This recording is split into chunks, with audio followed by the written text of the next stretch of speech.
أصبحت ظاهرة المخدرات أكثر انتشاراً في المجتمع الفلسطيني بصورة غير مسبوقة، لتشكل خطراً يهدد مجتمعنا وقضية مقلقة، خاصة بعد انتشارها في الشوارع والمقاهي وبعض الجامعات والمدارس.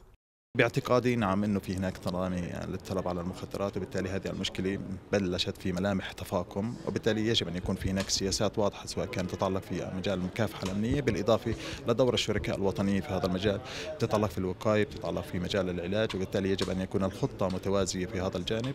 يشكل تعاطي المخدرات أو إدمانها وخاصة لدى فئات الشباب عقبة كبرى أمام جهود الدولة للتنمية والبناء والإعمار، بسبب ما يخلفه من أمراض اجتماعية وانحرافات بالسلوك، إضافة إلى ما يتركه من آثار اقتصادية وصحية وسياسية سيئة. لهذا فإن المعالجة تحتاج إلى جهود مجتمعية وتوعية خاصة في التربية والتعليم. الشرطة الفلسطينية والمؤسسة الأمنية نقوم بإنفاذ قوانين متعلقة في مكافحة المخدرات، من حيث عمليات الضبط وعمليات المتابعة وعمليات تحليل المعلومات الاستخبارية، وهذا المهم في هذا الجانب اللي هو جانب العرض على المخدرات، قديش هو بيكون في ملاحقة أمنية لضبط التجار والمروجين بما يتوفر لدينا من أدوات قانونية في هذا الجانب أو أدوات إدارية ولوجستية. أهم شيء لازم نركز عليه اللي هو التعاون بين كافة مؤسسات المجتمع المحلي.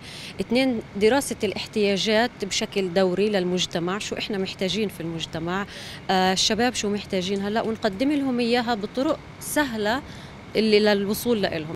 مشكلة المخدرات هي مشكلة دولية قبل أن تكون فلسطينية، تلقي بظلالها على جميع أرجاء العالم. نتجت فلسطينيا بسبب الظروف الاجتماعية والسياسية التي نحياها لتقضي هذه الآفة على أي أمل يمكن أن يكون من ورائه بناء لهذا الوطن، ولتخريب المجتمع الفلسطيني وتفكيك وهدم عناصر القوة التي تحميه. من مدينة رام الله لتلفزيون القدس، رباع عياش.